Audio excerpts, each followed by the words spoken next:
morem več pijati. Ne morem več. V mreži sem, v lovski mreži in ne želim si več biti v takem položaju. To mi je vsiljeno in ni mi več do tega, da bi mi kaj vsiljevali.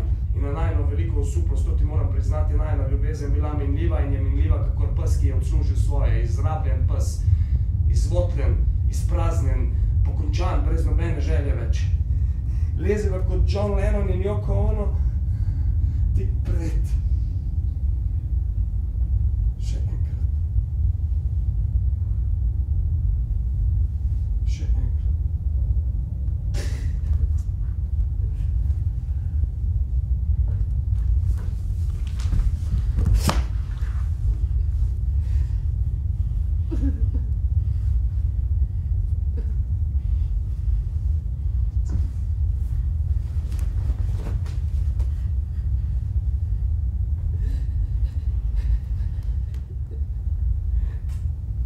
Tik pred 5 streli iz pištole Marka Davida Chapmana, tik preden začne življenje streljati po naju, tik pred smrtjo.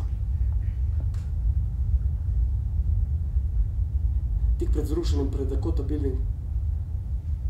Danes, ja, tako si rekla, danes je dan za Dakota Building. Welcome, Mark, welcome. A kdo si ti, da takole govoriš z mano?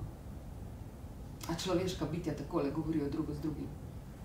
A se človeška bitja takole pokliče, da si povejo, hotel sem govoriti s tabo, da ti povem, da je konec.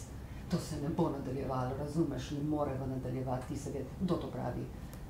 Kdo koga pokliče na takšen občni zbor, na takšen letni računovodski obračun podjetja, na predajo čakovnih knjižic, ključev, na proslavljanje izselitve. Kdo to pravi, Marko? A človeška bitja počnejo kaj takega?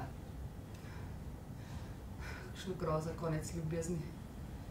Zobje šklepetajo, kosti tudi, kost ob kost.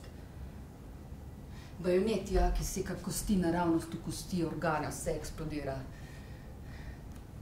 Naj kdo spravijo od tod.